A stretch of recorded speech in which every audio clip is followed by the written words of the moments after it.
Hello po, isang mapagpalang araw sa inyo mga ka-reels. Ang disiplina at respeto sa kapwa, di po ba tinuturo sa atin yan ng ating mga magulang? Tinuturo din sa eskwelahan.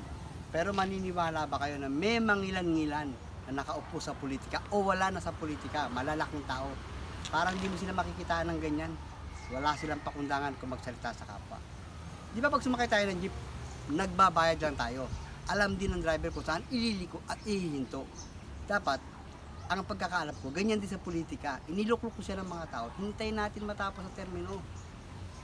Huwag natin tirahin ng tirahin. Ang magnanakaw, magnanakaw lang pag nakita mo. Ang adik lang yan. Pag nakita mo nagdodroga, hintayin natin matapos ang termino.